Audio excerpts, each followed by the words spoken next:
Scale Model Challenge is nearly upon us. And if you've not already listened to the last episode of The Model Philosopher, we had a great chat with Robert, Fabrizio and Ivan about the competition and the show. And remember, at the time this goes out, there'll only be a handful of days left to pre-register your entries. So head to scalemodelchallenge.com now to register your models for arguably the best contest in the world. The Model Philosopher is proud to be sponsored by Scale Model Challenge, the premier show for figure painters, sculptors, scale modelers and miniature makers of all kinds. This year the show takes place on the 19th and 20th of October at the NH Koningshof Conference Centre and Hotel just outside Eindhoven, Netherlands. The show is attended by some of the best modelers from all over the world and is a huge melting pot of inspiration and a massive celebration of the joy of this great hobby of ours that no one should miss. I certainly wouldn't miss it. Head on over to scalemodelchallenge.com now or look up Scale Model Challenge on the socials for all the latest news and information. Just for your information, my own company, ITA3, will also be there at stand C16 selling my 3D printed accessories and conversions, so do come along if you want to chat about ITA3 or to discuss some of the ideas we talk about on The Model Philosopher. I always love meeting listeners.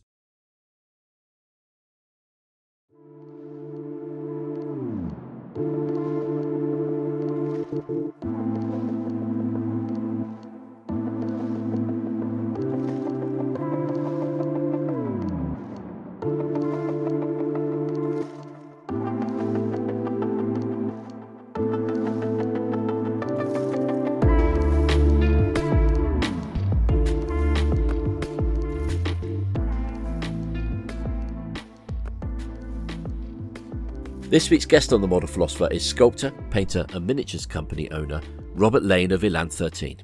Elan 13 produced some stunning and unique historical and fantasy miniatures, and Rob is a well-known face at shows in the UK and Europe, but he's also a former educator. And with this blend of his professional work and his professional and hobby miniature experience, I could not wait to sit him down to discuss learning and personal development in modelling. Let's hear from Rob now.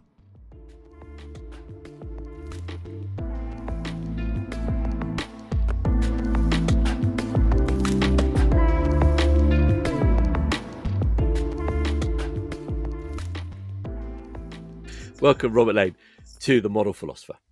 Thank you very much. It's a privilege to be here. Thank you. Before getting on to the main topic, which this week is going to be learning and modelling, can you tell listeners a bit about yourself and your model business? Yes, certainly. My name's Robert Lane, and I am the owner and chief sculptor for Elan 13 Miniatures, which is a very small company that sells model figures from 32nd scale up to 24th scale, covering a wide range, pilots, which is how we started our business with World War I pilots, and then went on to historical figures, and we've now introduced a science fiction range as well. I am ancient, so I've been kicking around the model world for a long time. I'm one of those old people who went to the first Euromilitaire when it happened. So I've seen many things change over the years in model making, but my core, although I've done all sorts of modelling, is actually figure sculpting and very occasionally figure painting. And you're a traditional hand sculptor, aren't you, for figures? I am a traditional hand sculptor, yeah, though I'm not a hater of digital sculpts. I know some hand sculptors feel threatened, and I do slightly feel threatened. And if I was younger and I was doing this as I was, I wanted to earn a decent wage out of it, I would do digital sculpting, because that is, I think, where largely the future is, and I think certainly where the industry future is. But I enjoy pushing putty around and occasionally stabbing myself with a scalpel, so that I shall stick at that until the eyes give out and the hands start shaking. I don't really want to get onto the topic of 3D, but No. I think it's still true now that 3D figures I don't think they're that much of a threat to hand sculpted figures yet, because it's not enough just to know how to operate the CAD and how to make a vaguely human form, or to modify a stock human CAD model, which you can get, which a lot of people do, and to change a few things and do this and that. You still need to be good at anatomy, at character, and all the things that you have to learn to be a hand sculptor. And I think whether you're doing it by hand or doing it digitally, you still have to be a good sculptor. Yeah, I totally agree with that. But I do think that there are now some very good digital sculptors, most of whom were traditional sculptors beforehand. But there are some people producing some superb work, and from a retailer's point of view, you can get things in various scales and make busts and figures in various sizes. So you've got a larger option to sell. And so I can see from that point of view, and I can see why several of the companies have gone into using digital sculptors as well, still as traditional sculptors. There aren't many in the figure world that have just gone digital, but there are some. I mean, obviously the bigger companies have, but the smaller ones haven't. But I mean, the thing I envy is being able to, and I'm not saying it's easy, but being able to do things like a male shirt from a Norman in the detail that you can do digitally. I'm not saying that that's an easy thing to do, but you can do it, which is way beyond what I could ever do. Yeah, there are some things which aren't possible by hand, I think. Yeah. But I do agree. I think it's moved on enormously from the initial digital stuff that was very bland and very much lacked character. And I think there's the danger where scanning is involved, which can work really well. And some of the stuff that has been done scanned is great. But if you're just scaling down a scan, you lose a lot of the character from a piece. And I think that has improved enormously now. I think there's some sculptors, Nello, his work is just superb. And I think that as that carries on, it will expand more. Yeah, it's bound to. There's a guy as well. I can't remember his name. I think he's in Hong Kong or something. He does 1/16 figures, and he does it really, really well. But there are some people out there who are really good at it. But I think what differentiates them is the same thing that differentiates good hand sculptors, is having that eye and having that ability to make something believable and something well proportioned and something with character. But also, I think the problem with scanning is it's too realistic. I think with sculpting, you have to add a certain amount of exaggeration to folds or what have you, to translate and to make them paintable at a smaller scale. And if you just scan something, it's too realistic in a way. Absolutely. I couldn't agree more with that. I mean, I certainly, if you look at most or many hand sculpted pieces, and if you blew them up to even half size, but certainly life size, they'd be grotesques. They'd look weird. It's a bit like if you watch something on the stage and then you actually met the actor as soon as they walked off. Most of them, you think, well, my God, why is their face covered in all that makeup? Because it's to be looked at from a distance.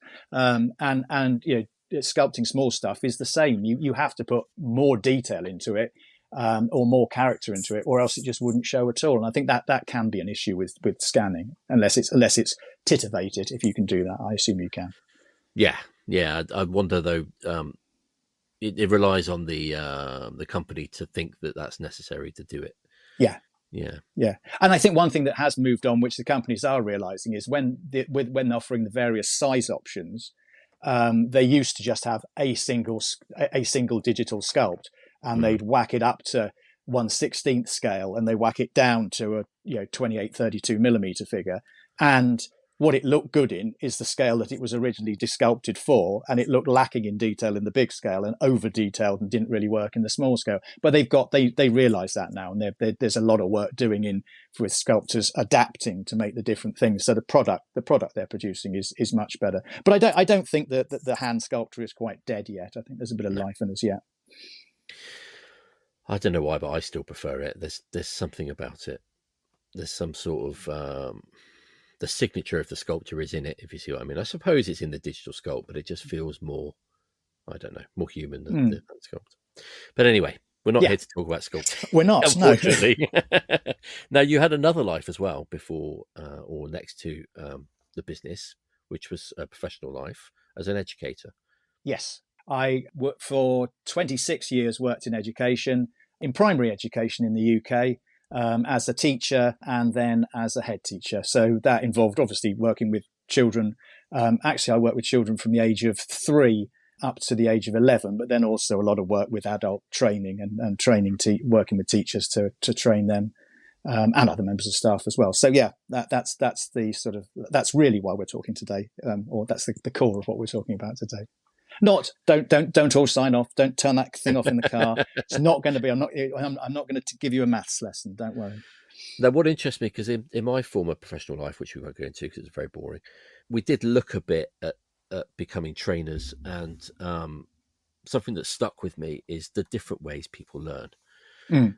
Now, obviously, I assume from your experience, both as a teacher and as instructing other teachers or managing other teachers, that you're very familiar with the sort of different methods of imparting information and the different ways people pick it up.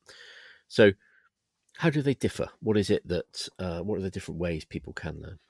A few years ago now, there was a big push on common learning styles, which was called VAK, visual learners, auditory learners, and kinesthetic learners. And I'll a visual learner is one that gets information mostly from looking at stuff, by looking at pictures, responds well to things like colours and mind maps, but the visual is what stimulates them to learn. Auditory learners, it's pretty obvious by the name, people who can listen well and absorb or take in information by listening, but also will like to retell it. So that's a way of the information sinking in.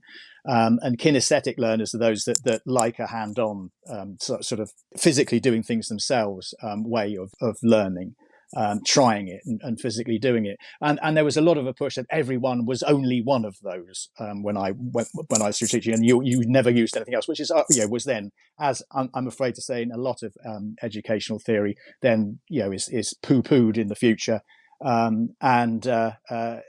What basically is that most people have a leaning towards one of those more than the others, but actually use all of them. And unfortunately, most people think I'm not an auditory learner because they remember sitting in the back of an incredibly dull geography lesson and learning nothing, and think, well, I don't learn anything that way. But of course, we do all learn. We use all of those ways of learning to an extent. But there will be, I know I am a better kinesthetic learner in that I like to try things and do things. And I think a lot of model makers would probably say that's the truth for them as well, but they'll learn other ways as well. I've noticed it because in modelling, and the reason I'm sort of asking about it, I mean, the main ways we learn are from books, blogs, internet discussions and what have you, which I suppose is like the reading visual in a way, Yeah. Or being shown how to do it by a demonstration, and then there's the workshop where you're kind of hands-on, or you find out about a technique but you don't really learn it. You learn it by implementing it on your own model, and that, I suppose, is the kinetic learning. Yeah. How do you think it applies to our personal development in modeling or picking up new techniques? I think if we come on in a minute to the different ways that we can, I mean, I think the big thing that's different from children and with adults is that with adults, all learning is based on building on your prior experience. And I think that's something that we perhaps sometimes forget, that you do need to learn. You've come from a starting point, and usually that's very rare. You start and you haven't got any idea. You've never done anything to do this before, so you can learn from that.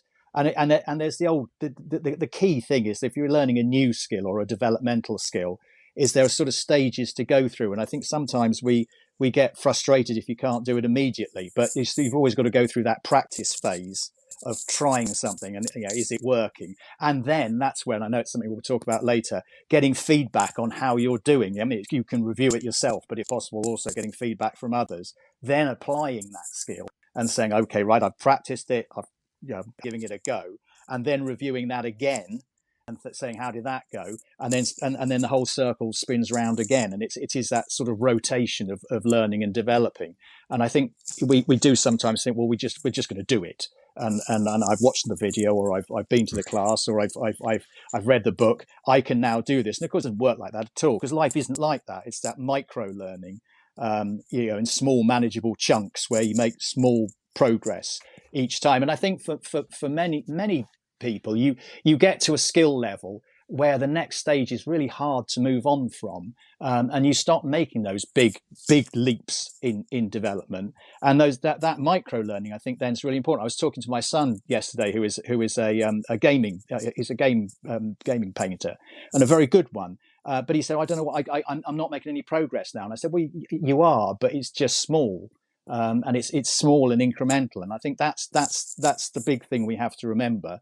And the other key, which I used to tell all the children, I think it's possibly the only thing they ever remembered, because I kept going on about the best piece of advice I ever gave to children was in a parent assembly, where I like to force the children to listen to 1970s disco music in assemblies because they all hated it. And we had a Bee Gees thing, and the Bee Gees were standing on a building site wearing their lovely tight-fitting white suits. And the best piece of information I gave them was, as a health and safety thing, never go on a building site with a tight white suit. You'll get very dirty. And I'm sure that they won't do that. So that was good.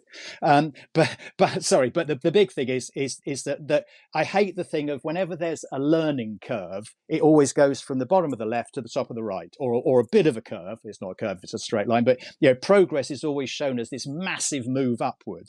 Whereas the reality of progress is it wobbles about like the British economy, going up and down and up and down and all over the place, and we then feel bad when we've done something, and then the next time we do it, it looks dreadful, and then 2 times later it starts to look better again, and that is how progress happens in learning. It's not a straight line; it's a very, very wobbly up and down line, and I think we need to remember that.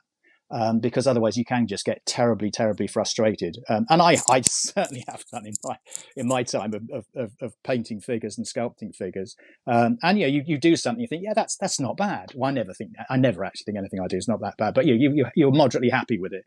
And then the next time it looks like, the next thing you do looks like a dog's dinner, and you wonder why. And that's where you go back to that circle of learning. You go back and think, well, okay, what is it that didn't work this time, and did I get wrong? And that can be an annoying thing to have to do. But I think that's a key thing to remember. It doesn't always go well, and learning isn't in a straight line. So that it's something I've noticed actually in my own learning, and not just in modelling but in other things, is that it's more like at the start you have sort of a steep incline on that curve as you learn things really fast because you don't know anything basically, and then you find you kind of reach a plateau where you don't seem to be learning for a while, you don't seem to be developing, and you just kind of practice the same things again and again and try and improve incrementally, and then you have another little spike, and it goes more like that. There's never that steep curve. No, absolutely. That continuous curve. Yeah. And I think we have to remember it does go down as well. Yeah. It doesn't always get better. Yeah. I think we've all looked at a model and thought, how did I do that? Yeah. Yeah. But also sometimes when you absorb something, you absorb it partially, and what you need to sort of develop further is to go back and look at what you didn't absorb of it. Yeah. And to pick that up as well. And also with modeling, we're kind of in a thing where we're not learning. It's not like learning physics or maths or something where the information is to a certain extent absolute. It's what other people do. It's what works for them. So sometimes only part of what works for them and part of what we pick up from them is going to work for us. Yeah, absolutely. Yeah, and I agree entirely. And I do think that actually one of the skills that we tend to, although we think we do it well, is looking. I think quite often we don't look very well, and we don't look at what is it we've done, or when we're learning, what is it, look at what is the skill that we're trying to learn and how has someone done it. I think we make a lot of assumptions. I think, and going back to what you said about the different ways that through in model making you can learn, books, YouTube, etc. I think that if we sort of start at the base level of books, which is the oldest way of learning through our hobby, that books can be brilliant for learning, but for me the best thing is just look it of all the ways of learning, it's the one that you've got the most access to looking at things, looking at the pictures that the person that is trying to teach you a skill give you, and looking really hard at how have they done it. Yes, you're not seeing them do it, but looking at how it is. You can't quite do that on a video on YouTube. And yes, when someone's teaching you, it's real life time, and that's sort of difficult as well then. But a book gives you that skill, and I think that's the huge benefit of the book. And if the book's badly written or badly done, it doesn't help. But Daniele Cartacci's book on figure painting, which is a superb book, the best I would think that's been written. And I go back to that many, many times just to look at how did he do that? And the photographs are good, the stages are well done. And I just sit there looking at it and staring at it and think, oh, yeah, he's done that there. He's put that bit of paint there on it. He's just done that. And where's he applied it? And that really is helpful, I think. And that for me is the strength of using a book above the other media. The only problem is, of course, is that you can't ask, I can't sort of shout at Daniello and say, "How did you do that? Do that again." Yeah. That isn't possible. But I think that with technology moving on, that we shouldn't forget books as a learning medium. I'm sure you'd agree with that one as a former publisher, but I do think they have a key part to play still. I think the majority of modelling books aren't actually very good. That's the problem. There are very few. I mean, I always tried to make books which people would go back to and look at again 20 years later, because we all know the books that we feel that way about, like Shep Payne's book, or the Alcorn books on scratch building. A lot of some books are kind of, for want of a better word, seminal, that they're so useful that they are always going to be useful to you. But there's a lot of kind of disposable throwaway technique books produced now, which frankly are there to sell paint quite often. Yes, no, I would agree with that. Yeah, and in the past, in magazines, some really atrociously written how to paint something, but with just totally formulaic, giving you a color mix and that's it. And you think, well, that's not really helpful. Or I remember one year an article in Military Modelling where it was painting a face, and the whole of one page was just covered in small photographs of this face. Yeah. And you think, I can see no difference in those 10 photographs that you've taken there at all. None whatsoever, however close I look at it. And I think, that I agree with you. There's a lot of badly done books, but there are some brilliant ones as well. I think then going on to YouTube, YouTube, the big advantage over books that YouTube gives is that you're watching someone do it. And yes, there's a lot of crap YouTube out there, but there are some superb ones. And having that opportunity to see it being done, you are then, you're using a different learning skill there, because you're actually seeing it being done, and you can go and then try and reproduce it in your own home. But again, and I know that some of the YouTubers, where there's a Patreon, you can actually communicate with them. But you don't have you can't go back and say, do that bit again either, or look at mine, it's not quite worked. So that misses out on that one, which then brings you on to the demos. I used to actually do quite a lot of sculpting demos before I started doing Elan 13. I had more time. They are a good way to get the information over, but you are still a passive watcher and listener. You can ask questions. I used to get lots of fantastic questions. Usually, how long does it take? But there was a lot of interesting questions that people could ask about different equipment or putties, but you're not actually doing anything. Which then takes you on to classes. And classes, I put on when I used to work with the Basement Forum, put on a few classes with various sculptors and painters, and they can be great. And particularly if you're all doing it at the same time, then you have got that chance to use the kinesthetic learning, and you have got a chance to say, look, you did that when you just showed me, I've done this, why don't they look the same? And that's a good way of learning, but of course it's not cheap to do that. And one-to-one coaching as well, if it's a good coach, and there's some brilliant ones out there, some less brilliant ones as well.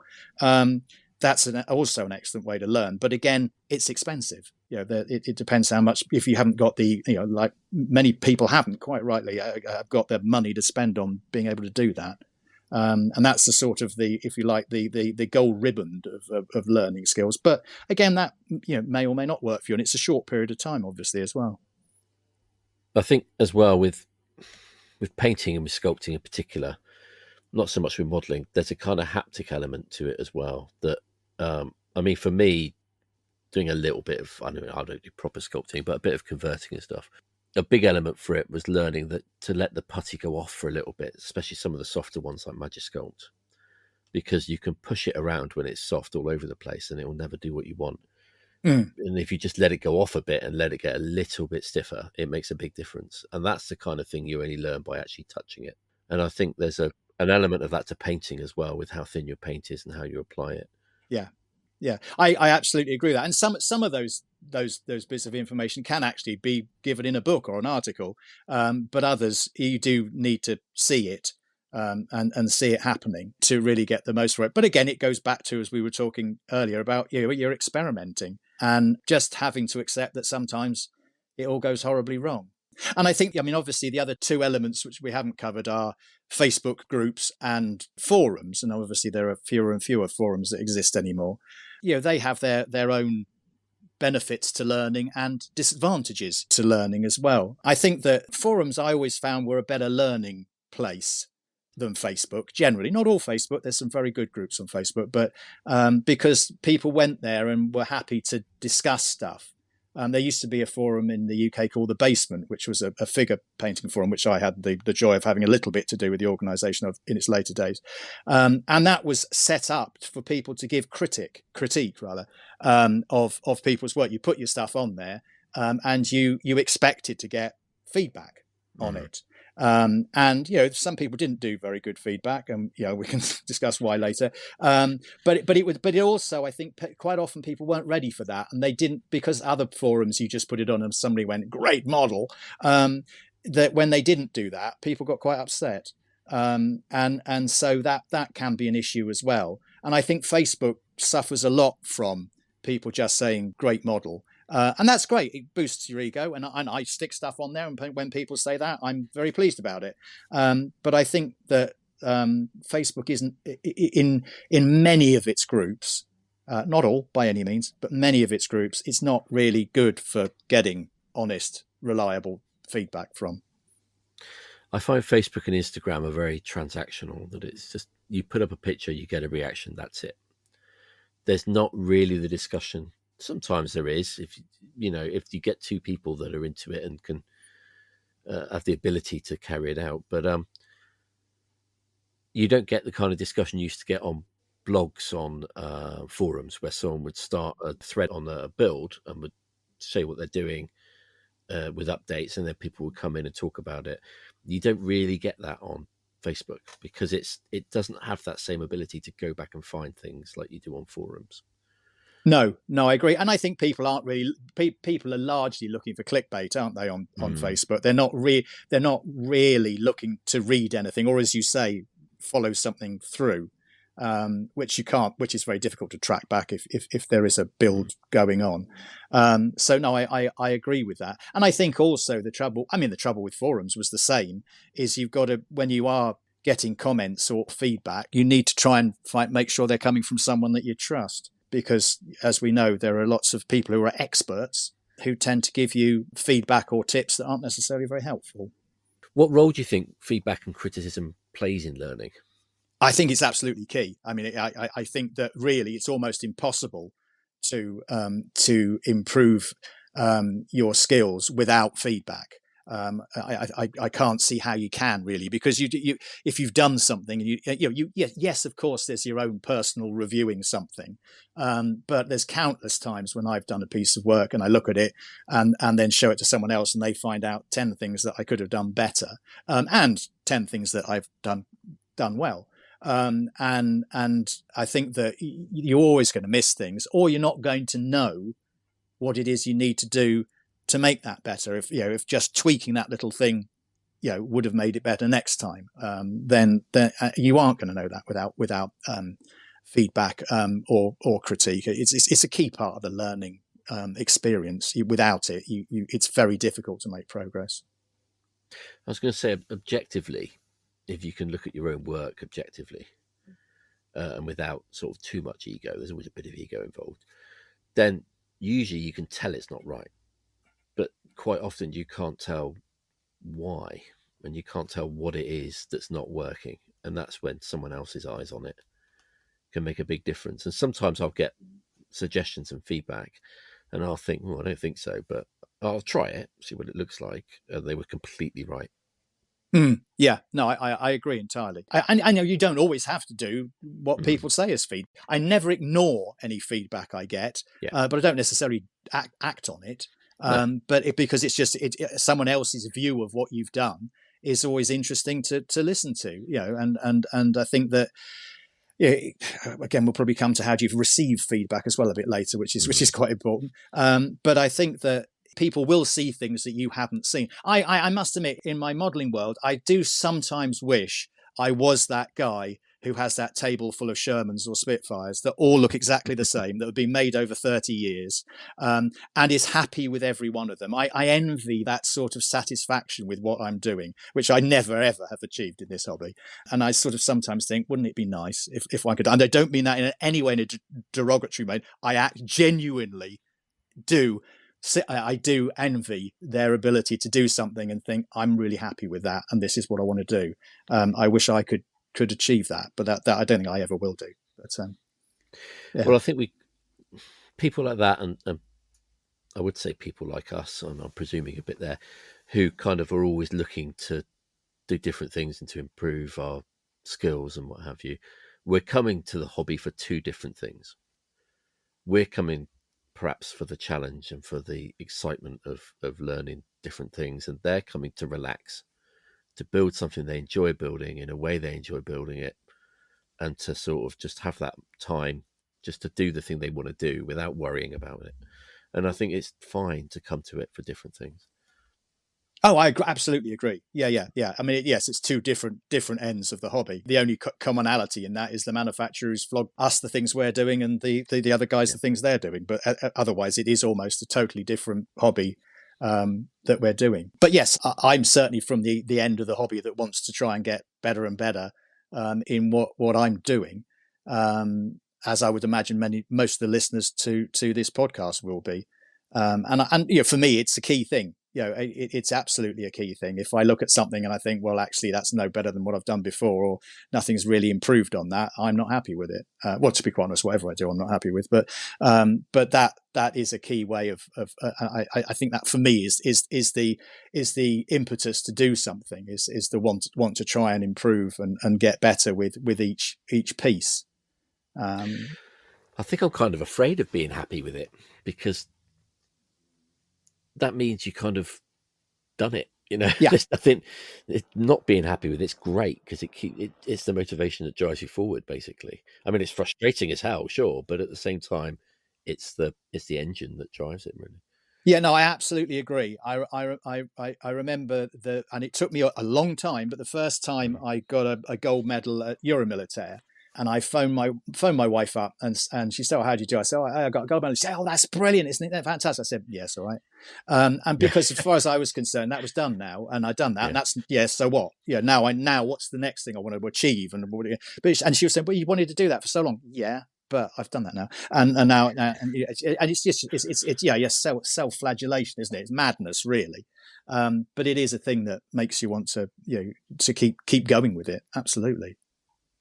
It's one of my favorite quotes, and it's quite quite a cheesy one. But I heard Arnold Schwarzenegger once, and someone said, "Why are you never satisfied?" And he said, "Well, just because I've eaten breakfast, it doesn't mean I don't want lunch." Yeah. Very and it's good. true. Yeah, absolutely. There's always the next thing, always. Yeah, very much so. Now, that being said, we said obviously that critique can play a really important part in your personal development, but there's lots of different kinds of critique, and critique has a bad name, I think, because a lot of people see it only for the negative side of it. Yeah. What kind of critique are we talking about here? Yeah, I do agree, and I, as it says, in a way, it's why I prefer the word feedback to critique, because just by using the word critique, people then think, well, something is criticizing you, whereas feedback, I think, has a much more positive vibe about it. But yeah, I think that critique or feedback, if done and given well, can encourage and infuse, and if done badly, can, at its worst end, make someone give up and never want to do it again. And I think most of it is sort of halfway between those. And again, the medium of critique, particularly when it's given online without any visual cues as to how the person is delivering it, is difficult. But if given well, I mean, we always used to, feedback it's the old shit sandwich. It's a good bit, it's what you need to do better, and then it's another good bit. And that is, it is. I mean, it sounds like it's too simple, but that is the best way to go. If anyone's giving critique and all that, they're leaping in with, well, you should have done that. Why did you do that? Why did that? That would have been better. Oh, it would have been, and of course, it's always better than not. You do get, and you see it often on Facebook. That's rubbish. Oh, that's nice. Well, that's telling them a lot. And no, and not even opening the gambit with, well, I thought you did that really well. Maybe if you'd done a bit of that would have been a bit better as well. But there's not even a narrow line between rude and being helpful. That's just being rude, and sometimes due to lack of social skills, or just people enjoying the fact that they're being rude. I think that's not really critique, though. No. I think that's more about them trying to be higher than everyone else, basically. Yeah. That's all it is. And it's not at all about you or your model. It's just about them. So I don't qualify that as critique. No, I would agree, and I think that if ever, I mean, I get asked at the trade stand, people will shove a model under my nose and say, "Oh, what do you think of this?" And I think, I mean, I do think, sort of, before even talk about critique, I think reading the room is terribly important. Yes, because not most, that's absolutely not true, but there are quite a few people don't really want critique. They want you to say you like it. Yeah. And that's fine. Absolutely nothing wrong with that. And I think so that is key. And certainly I've been with friends and someone's done the same to them, and they've launched into the very valid critique of the piece that's just been shoved under their nose, and you can see the person who's holding it sort of shrink away and shrivel up inside because they thought their piece was really nice, and they go away thinking that it's a piece of rubbish. And I think it is important to, whenever you're giving critique to someone, certainly personally, that you do point out the things that are really good, because everything has got something that's good about it. I've never seen a piece that's not got any merit to it whatsoever, just so that they feel, well, okay, I'm doing something okay, and now I'm going to find out, or you're now going to tell me what could be a bit better, that I could have done to make that piece better. And I think that it is key to do that. But also, and if we're going to talk about receiving critique, you do also have to be prepared to, okay, I am going to listen, and I'm not going to burst into tears, because sometimes people will give you some pretty harsh critique, and you just have to suck it up and say, okay, thanks very much for that. I get that loads of times if I release a new figure, and someone says, oh yeah, there was a person last year, I released a set of 3 figures from the Napoleonic period, and one of the first comments on one of the forum, one of the Facebook pages was, wrong buttons. That was just that, wrong buttons. So I said, well, thank you very much for your feedback with that. And I used this particular piece of research to find out with that, and sent him a picture of the research. And he actually then came back and said, oh, well, yeah, I can see you've done your research, but actually that book's not very accurate. And I've done my own research. And I had a very nice conversation with him about that. But I thanked him for his, but it's not the way to start with just wrong buttons. I then led to something, but there's no point getting cross or angry about it, because it just happens. I think some people, particularly when they're commenting on things that are produced to be sold, that when they do their critique, which is fine, they then expect manufacturers to go, oh, that's fantastic, thank you for that, which I always do, but I'm a tiddly little manufacturer. But you can't change it. I've got 50 of these things now. I'm not going to scrap them all and start again because of what you said. And people then think, well, why? Oh, surely you welcome this. Well, thank you, but not really. But the most useful piece of feedback I had was at a Euromilitaire when I'd entered a bust and it hadn't got anything, and I went up to one of the I won't say it was, but it's a very well-known international model maker, and I went up to him and said, oh, could you let me know why this didn't get anything? And he certainly told me, and in no uncertain terms. But it was the best piece of advice I'd ever got. I sat there and listened to every word that he said and made sure I did exactly what he was saying I needed to do in the next time, and it improved my sculpting enormously. But it was hard. I have spoken to him once subsequently. He said, oh, was I rude? I said, no, you weren't rude, but you were close to it. But it was, but so sometimes you do just have to sit there and accept it, because if you don't and you get all defensive about it, you aren't learning then. You've stopped listening. But that is the problem with critique. If you do it the wrong way, the person just stops listening. There'll be a point where they're not paying any attention anymore, and then you aren't giving them the opportunity to learn. Critique can be painful to take, and there's been quite a few times I can think of where someone said something and I've thought, my first response is to be a bit tetchy about it, and to not be particularly happy with receiving it. But what I always do is I try and calm down a bit, count to 10, and then I ask myself, but are they right? Objectively, are they right? And if they're right, I change it. And wonderful to get the critique, and I do something about it. And if they're wrong, I just ignore it. Because sometimes they're not right. Sometimes what they're telling you isn't correct. But you have to be honest with yourself whether it is or not. You can't just ignore it because you don't like it. Yeah, I would totally agree with that, and I think this is where one's natural reaction when somebody is criticizing you is to bristle. It's absolutely natural. It's a normal reaction, and I think this is where the phrase that I know that you and you and many others hate, the rivet counter thing, is people are just criticize. You just think, no, just listen to them. You don't have to you don't have to do what they say, but listen, because actually what they're saying might be true. Yeah, it doesn't matter. What point are you going to register with, I will listen to what that person's saying, or I will, because if you don't want to listen to anybody, well, that's fine, and we go back to the guy with the Spitfires, that's fine. If that's your hobby, brilliant, carry on with that. But if you've put it out there and you want people to actually feed back to you, then listen. As you say, they might be wrong.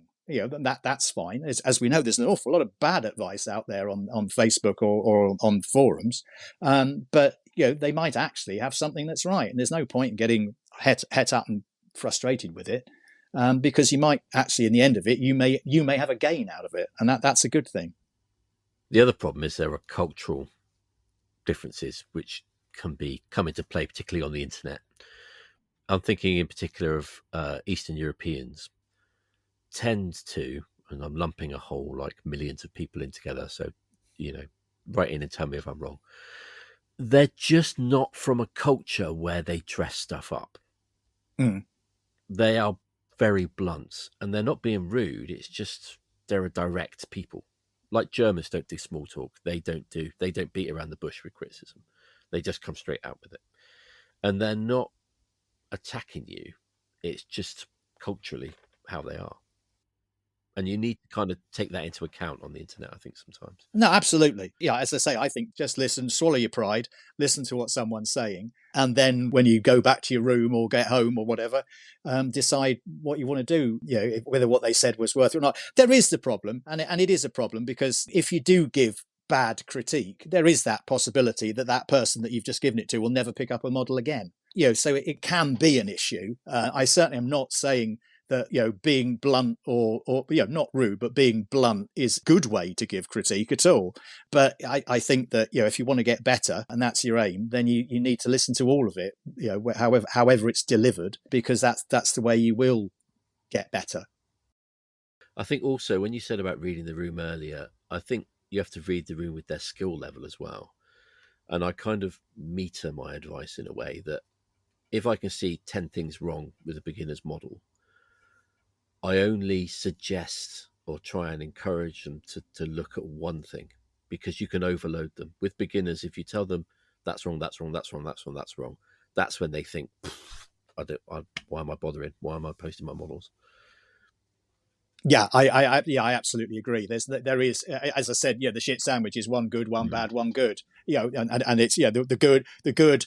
The thing you could do better, and then the other thing that was good. There's no point in ripping something to shreds, and particularly if they are just starting off, that's nothing worse than going to discourage them from carrying on. And nobody wants to stop people from being in the hobby.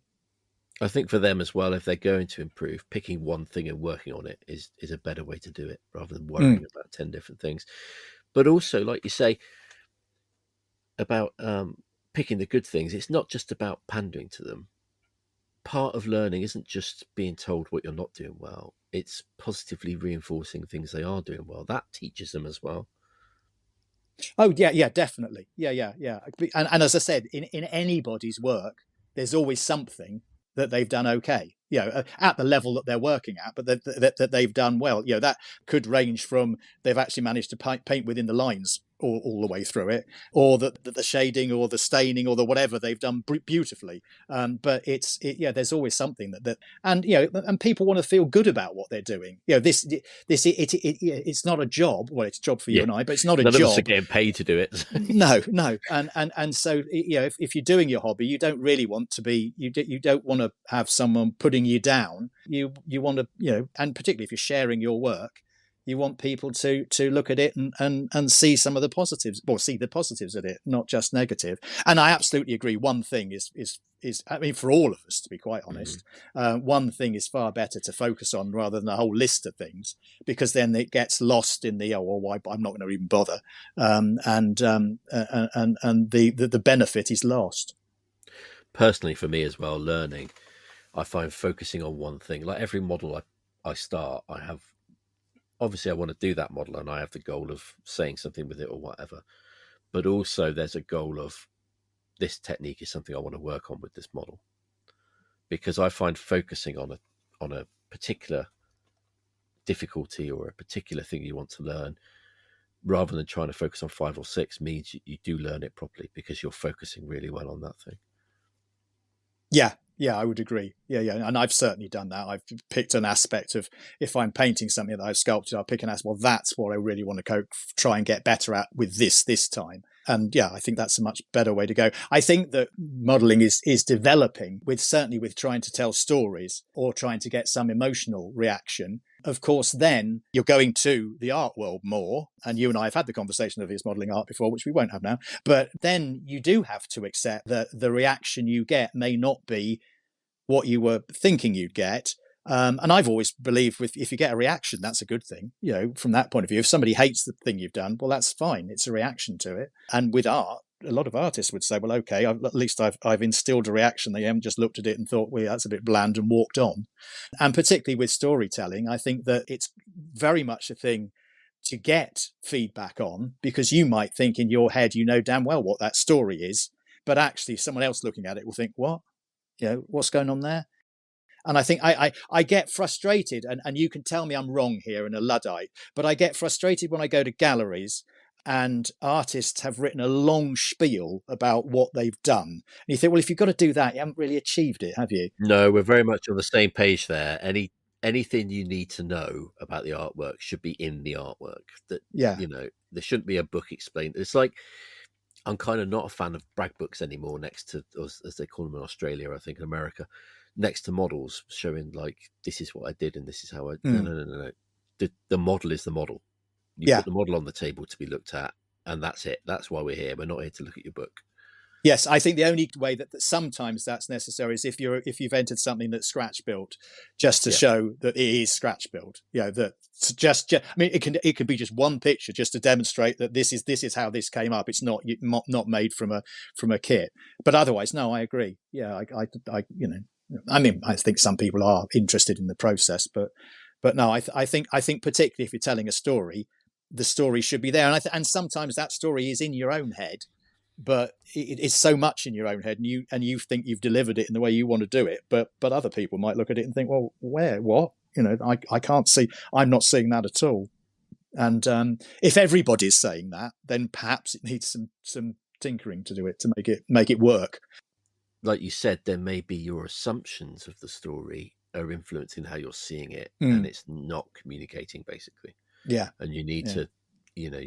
I did a piece recently. I can't describe what it is because it's one of the secret project for SMC, but that didn't quite work. And I got some really good feedback from Tracy Hancock and from Barry Biediger and Maren van Heels and a couple of other people about it, and that made me see it differently.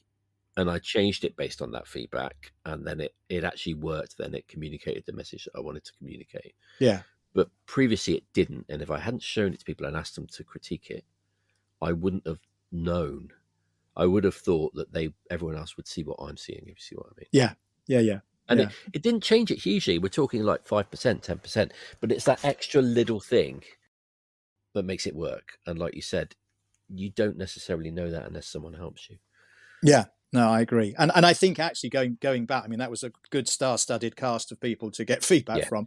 But I think that if one can get a group of trusted friends, and that's not always possible. You know, if you're modelling out in the middle of nowhere and there isn't a local club, and the only way you've got is through the internet, you don't really meet people, then that's difficult. But I'm lucky as well to have a group of people who, you know, we always show each other what we're doing.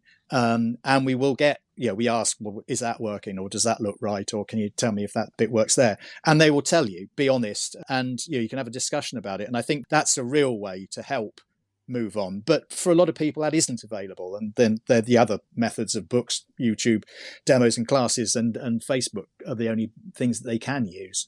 But if one can develop that little core of people who will give you honest feedback on something, I think that's really, really helpful. I think actually, even, I mean, I did name drop a bit there, but that's because they're all people that I trust to be completely honest Yeah, with yeah, me. They're yeah. not just going to go, oh, that's nice. They're going to go, oh, that's not so good. Do this, do that. But I think also potentially, even if you don't know modelers that you can turn to, your partner or a friend who doesn't model would probably be pretty good, because they're not going to bring all the baggage Mm. of the language of modeling to it.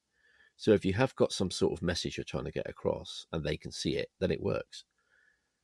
Yes, I think certainly from the story, yeah, if you're trying to tell a story, that very much so, because they're looking at it like anybody else is looking at it. It's not so helpful with the, you know, is that technique working well? Yeah. But Yeah. certainly from the telling of a story point of view, yeah, because they're no different from anybody else who's going to look at it at all.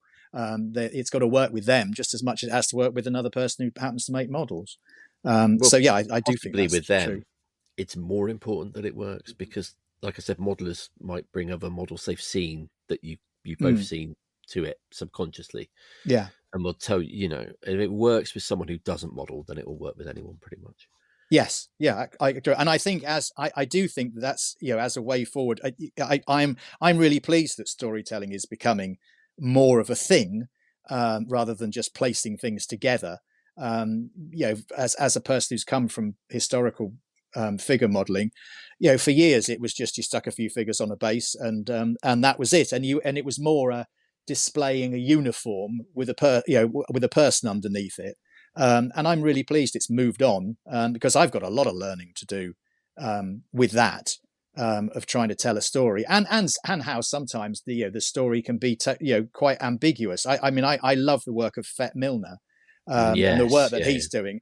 His tall chairs at the moment are fantastic.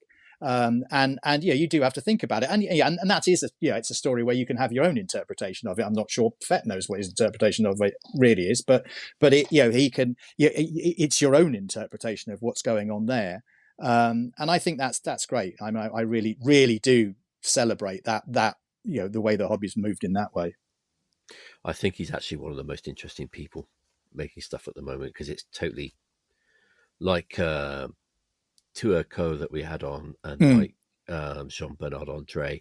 They're people that are doing things which are totally outside of the regular realm of what we do, if you see what I mean. They're Yes, stretching the limits of what modeling is in a way. yeah, and being And it, brave enough to do it. yeah, You yeah, know, go back a few years, no one would have thought of putting people on tall seats. you wouldn't do that stuff at the Euromilitaire, you know. No, Or the no. ones he did last year, I think, with creatures with like villages on their backs and things like that. No Yes, one yeah, would have yeah. done things like that. No, So, no, I agree. No, and I think that and actually going back to the stuff that Tue does, where it's sort of he's focusing on a certain part, and the bit that you can't see so much doesn't matter. That's a yeah, whole step forward as well, because I've judged at Euromilitaire for years, and you turn the whole thing round, and if it wasn't 360-degree absolutely perfect, you wouldn't give it anything. yeah. And that's different. I think that the way, and there's still a lot of thought that is the way it should be, but the way we are moving a bit away from that, I think, is a good thing. I think, I mean, we're kind of wandering off the subject, but Yes, sorry. no, I'm really happy with it. I think figure painting is doing it a lot more than scale modeling. I think figure painters are really pushing it in a way that scale modeling isn't yet. Yeah, I think you're right. It's easier to tell a story with humans or animals than it is Mm. with vehicles or aircraft. So not impossible to do it, but I do agree. I think that the figure modeling world it's not always been open to Mhm. change, as I said, not quite a lot, not but it certainly has been more open to change in all aspects of it, not Yeah. just fantasy sci-fi, but also in the historical world. And I think that they have certainly been pushing that envelope further and further, and I think that's a good thing to see. But I do see it happening more in the aircraft, and certainly more in the vehicle modelling world now. There's still a lot of people pointing at the aeroplane that's flying overhead, but not actually reacting with each other. But there's more and more now of people really looking at, well, what's happening here, and how am I telling that story? I think it might be because there's too much focus on kits in scale modelling, because people tend to think of scale modelling as picking a kit from the stash and building it. Mm. Whereas a lot of the figure stuff I'm looking at is there are very few commercial parts in it. It's all sort of like to earn like Fet Milner's work as well. It's stuff that they come up with the idea first and then make the Mm. things to make the idea, rather than, oh, I'm going to get a kit and then how can I put that kit into a story? And they approach it from a different direction, I think. Yes, yeah, no, yeah, and the star, and yeah, understandably, quite rightly, Mm. the star of the thing is the vehicle, Yeah, not what's going on around it. And yeah, but that's because that's what they want to do, and yeah, that's totally fair enough. It's they're not necessarily modelling for a story, even if they're doing a diorama. The sort of the star of the show is still the vehicle rather than a story, and that's fine. That if that they want that as the main focus. now we talked about it briefly a second ago, but how can we learn from competition, from both as competitors and as judges? Yeah, I mean, I think for me, competition is a great key and a great killer. But I do think it is a way that you can test your mettle. So as an entrant, you can go along and stick your model on the table, surrounded by other things, and that gives you, even without anyone else's critique, it's your own personal critique of, well, how's my stuff looking surrounded by all this stuff? And I think that's really does help you get an idea of where you are. And sometimes you think, well, why did that get something and I didn't? And that can happen. But generally, you can have a look and say, well, okay, I can sort of judge in here how I'm doing and where I am. And so, and yeah, I'm afraid I'm not a great hanger around on the competition table. I tend to dump stuff off and disappear very rapidly. Yeah, But me you too. can, if you are hanging around, you do hear some Mm. very interesting conversations that people are having with their models, usually right in the way of what you want to look at. But there is that. And I think that can be a positive thing, but also it's the real judgment as well is how do you do in the competition, with the caveat of all competitions are judged by humans, not robots, so they will have their own opinions and their own way of doing it. And yes, you might get the same piece to given a different award in a different competition of the same standard, but that's just how competition is, and that's that you have to accept that or don't bother entering. But I love the open system.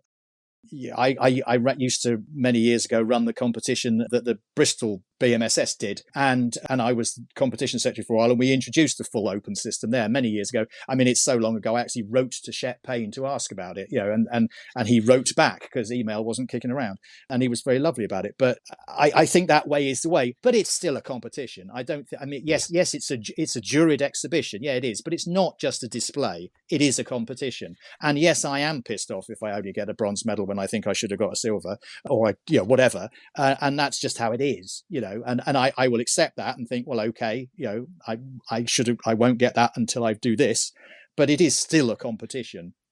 I think everyone is deluding themselves if they don't think there is an element of competitiveness in that system.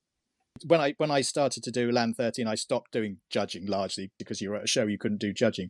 But I used Yeah. to love judging. I mean, I did judge at SMC for 3 years as well, and I loved judging because you just get that rare opportunity to pick something up and really look at it, and to have three other people who are looking at it with you and have a discussion about its merits. I mean, that is something I think the open system really does do, is you look at the merits rather than you're trying to find faults. And I think that's a far more positive way of judging is finding the best in something rather than finding the worst and knocking marks off for it. An element of that has to happen at some point, but I think that's a much better way of doing it, and that's a real privilege and a pleasure to do. And it's difficult to get to be a judge in the bigger competitions because they've got lots of people who are happy to do it, and it's difficult to get your foot in the door, particularly if you're an up and coming. And I know in the States some of them they do that. They have their sort of learning judges, don't they, that go around. And I think that's a good idea. I think that's a lovely thing to do. I think that's a really positive thing to do. I think it's more difficult otherwise, but it is a real privilege to be able to do that. And you do learn a lot from the other judges and what they've seen in something that you have or haven't. Or just on a slight bit on the side with judging, I also think that I've judged with some judges who are not what would have been regarded as top class, certainly figure modelers, but they were bloody good judges, really good judges. And I've judged with some world-renowned figure modelers who were piss poor judges and only liked things that were in the style that they like to use and marked down things that weren't in that style. And a few arguments ensued from that. So I think that sometimes you don't have to be. Again, when you're receiving critique, it doesn't have to be from someone who is. I think the thing that often happens on Facebook is show us your models. Oh yeah, that's irrelevant. Yeah, it is irrelevant. Yeah, because actually, if what they're saying is accurate or has value to it, it doesn't matter whether they haven't made a model in 30 years or they've just won best of show at World Expo. I think that frustrates me a little bit. But I think, I think competition is good. There is the big thing of feedback, and I know that's been discussed. I know you discussed it on SMC. You've judged big classes in competitions before. I certainly have. The prospect of doing that for several hours and then having to write feedback, I can't see it happening. I really can't. I think you get your judges disappearing in droves if they said, well, you've got to give written feedback for each piece as well.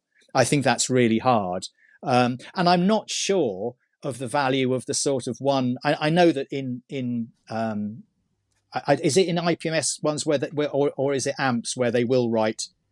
They sort of will write, seam AMPS, lines, I think. or something like that. Okay, that's great. Then you can think, well, okay, I left some seam lines in, but it's not telling you a great deal. I'm not sure it's a bit like wrong buttons. It's not actually that useful. Yes, no, I would agree with that. And I think that in a big competition, I think it's going to be terribly difficult. I went to the Ely show, the Fen show this year.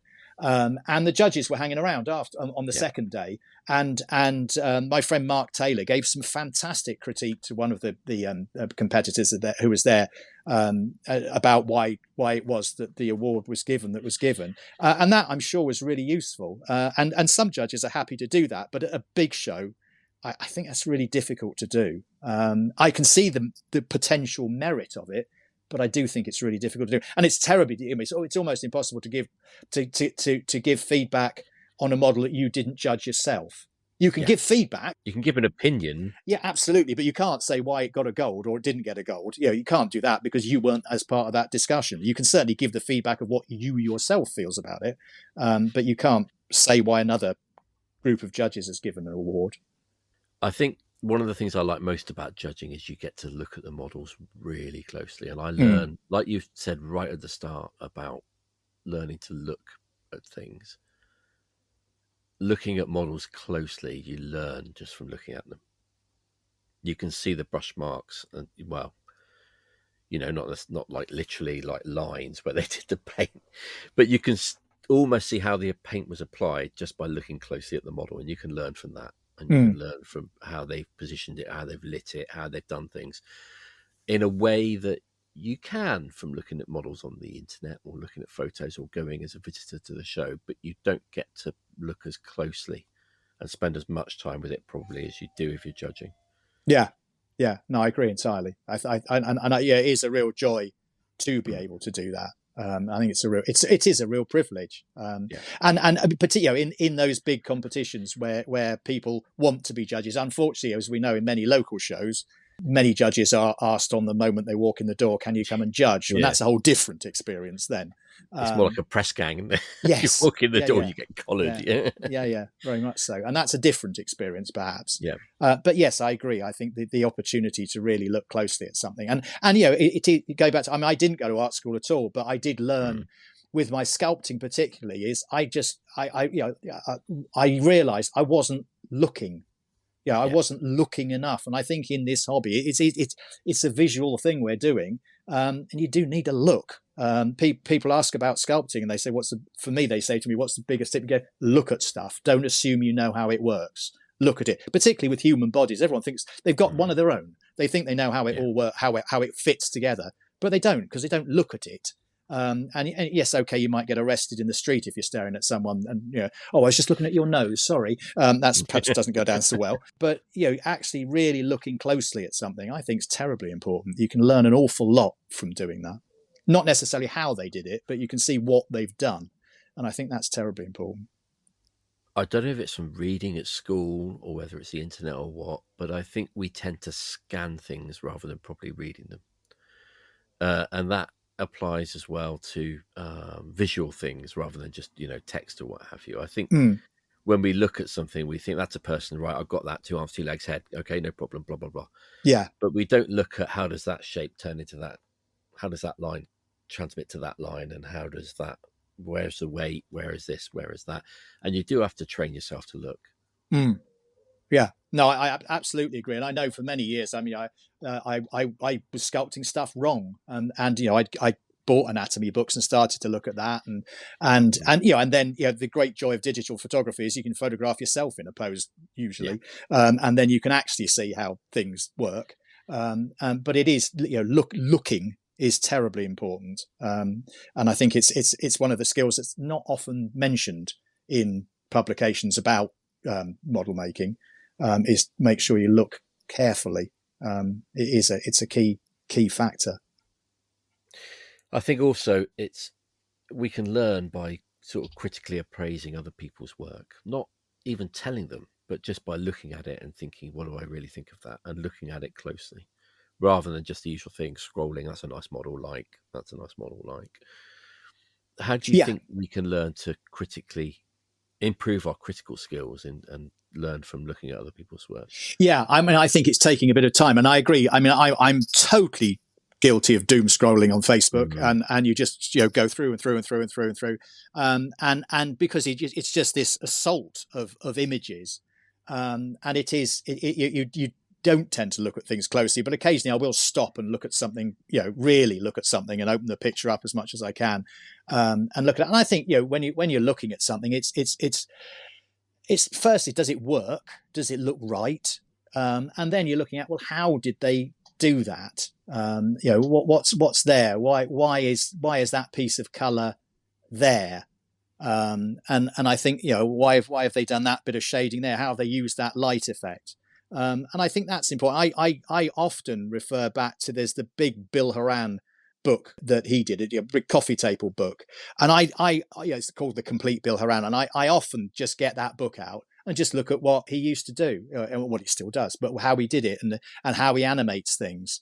And I think and you can be. I can look at you can look at it and think, well, that could, you could have done that in a different way. But again, if you go back to the open system of judging, it's good to look at what have people got right, rather than saying, oh, well, yeah, he could have done that a bit better, or that's not quite so good. It's looking at, well, okay, what have they got right, and what can I then, when I'm doing it, how can I use some of those skills to do that? And Bill Horan himself used Don Triani's work as starting points for many of his work, because he's used a different influence or a different starting point, and done it brilliantly. And I think it's good to do that. And I think you can, as I say, critique for what people have got right, rather than critiquing for, oh, well, that could have been better, or that arm's wrong, or why did they paint that like that? Because that's not helping you learn.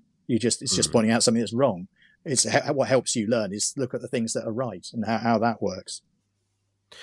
I think when I'm looking at things, I look at them and I think, well, that really looks great, or that doesn't look so great. The way you start to learn is when you ask yourself why. Why does that work? Why doesn't it work? and you try and work out what they've done to make it work, or what perhaps they haven't done that could have made it work a bit better. Yeah. Because you can learn from mistakes. I mean, that's the best way to learn, is from mistakes, from your own and from other people's. Yeah. And I think people forget that on the internet as well. When you're giving or receiving critique on social media or what have you, it's not just you that's learning, or not just you that's, or not just the person you're talking to that's learning. It's everyone else reading as well. Yeah, definitely. Yeah. I think we do forget who the audience is on the internet. It can be quite a large one. And I think some people, not me, but some people do have a big influence as well on the internet. I mean, obviously the influencers, but in the hobby world as well. And their words are very much followed, and generally that's a good thing. It's not always a good thing, but generally that is a good thing, because generally those people are aware of the position that they are in, and therefore use that influence to a good thing rather than a bad thing. But I agree about making mistakes. I think that's absolutely the case. And I think that if you're not, I think we said earlier, if you're not making a mistake, you're not getting any better, because you're just doing the same thing, aren't you, all the time? You're back to your Spitfires. Risk taking is a big part of it. One of the things that irritates me most, not in a bad way, I suppose it bemuses me most, is when people say, "Oh, I'm afraid to paint it because I don't want to mess it up," or what have you. And it's like, it's just a model. Just do it. Learn from it. Do the next one. Yeah, absolutely. Yeah. The only way you don't learn is by not trying.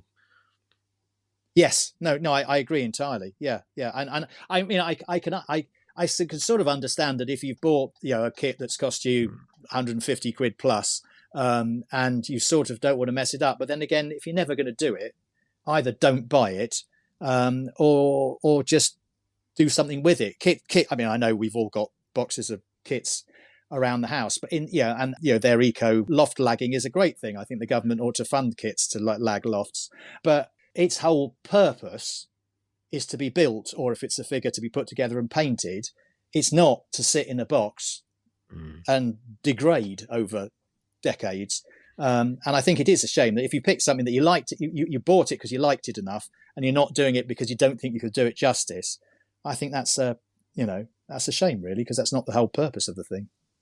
I don't know about you, but as a producer, one of the things that I find saddest is that I don't see more of the things I make built, because I love seeing people build them and paint them. Yeah. No, I couldn't agree more with that. I absolutely love it when people come to the stand, and it isn't that often, but when they do come to the stand and again and shove the thing that they've done, I did this. Or if I'm walking around a show and on the table, I see something that I've sculpted or has come out of my range that someone else has sculpted. That's a brilliant feeling. To be honest, that's better feeling than anything else to do with selling anything. And I really love it. And I don't care how well, in inverted commas, it's been done. Makes no difference to me, because the amount of love and attention that person's put into it is no more or less than anybody else who's done it. You took the words out of my mouth. They've enjoyed it. That's the thing. Yeah.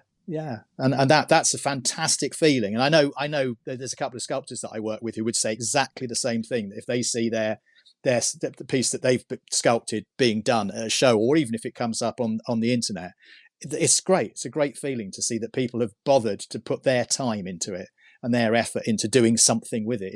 That again is a privilege. It's a fantastic feeling. When I think about how many I've sold and how many I've seen, there's a lot sitting around in people's boxes. Oh yeah, very much. I haven't even sold that many. Yeah, no, I would agree with that entirely.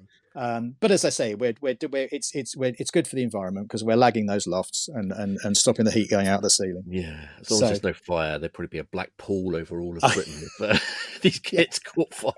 Absolutely, yeah. No, that's very true. Yeah. Now, where can people find Elan 13, and where can they find your work? Okay, so Elan 13 Miniatures does have a website, which is www.elan13.co.uk. So that, and the whole range is on there to sell. It doesn't work brilliantly, as I just tried it on my Apple phone, but it does work, and you can do that, and you can order from there. I also, if you go to eBay and put in a search for Elan 13 miniatures. The majority of the range is on that as well. If you're an EU customer, you'll also, the advantage of eBay is it'll tell you what the 20% extra VAT you'll have to pay, and we'll take it from you, so there's not a shock. Also, I am on Facebook as Robert Lane or as Elan 13 Miniatures. And I'm on Instagram as Elan 13, I think it is, not miniatures.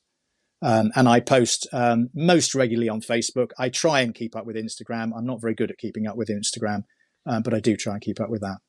Do you post on Planet Figure or anything like that? Yes, I do occasionally. Yes, I will put stuff on Planet Figure as well. Yeah, it's one of the few figure forums that is still going.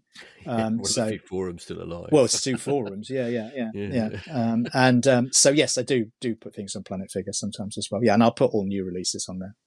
Now, you've got a huge range of stuff as well. So if you're interested in historical, even science fiction with the Licentia series, orcs, you got an orc, haven't you? All kinds of stuff you've got. There's an orc in the process of being made. But yes, there are there's some fantasy busts that are on there as well. Yeah. Historical as well, different scales. Very much, Pilots, particularly if you've got one of those beautiful 1/24th Airfix aircraft, then Robert's got some great pilots for you as well. Then head on over there and pick yourself something up. I've got a few. They're huge fun to paint, so I recommend them to anyone. Thank you for joining us, Robert. No, thank you very much, Chris. Really enjoyed it. Thank you.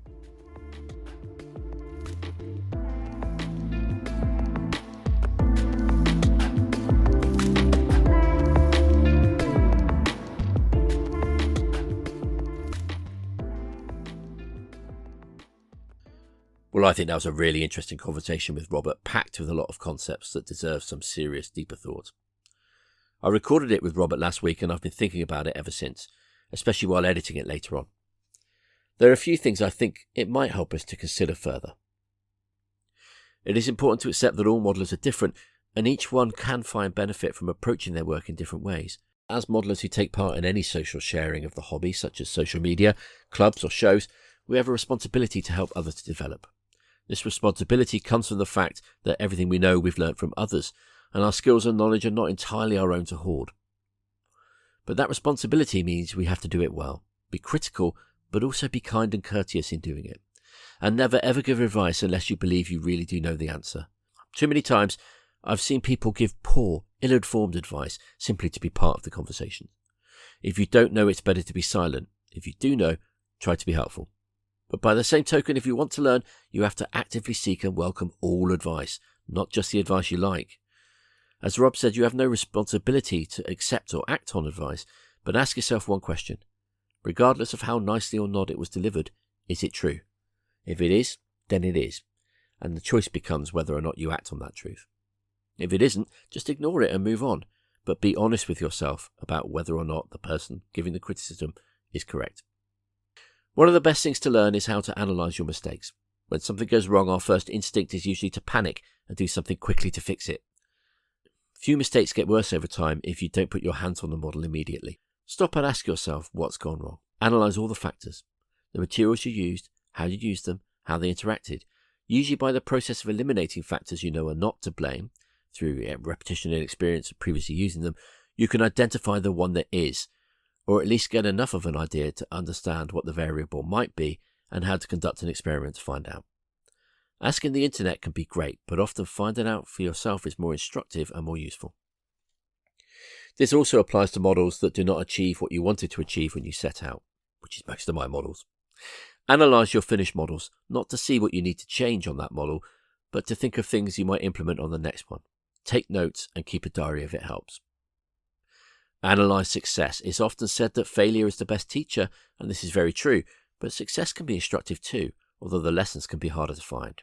Often when we build, it is intuitive what we do and how we do it, although that intuition is usually built on the knowledge and habit ingrained over time.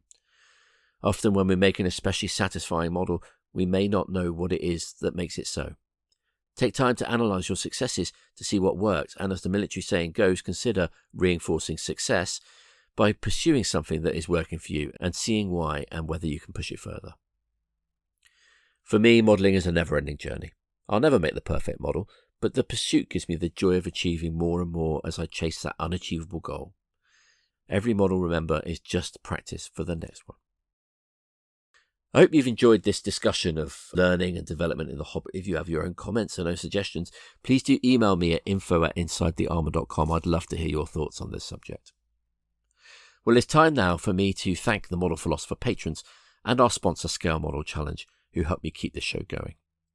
If you would like to sponsor the podcast or the blog, please do go to patreon.com/themodelphilosopher. Alternatively, you can help me out by leaving a review on your podcast app of choice. This helps others to find the podcast and hopefully get something out of it too. Thanks for listening to The Model Philosopher, and until next time, take care.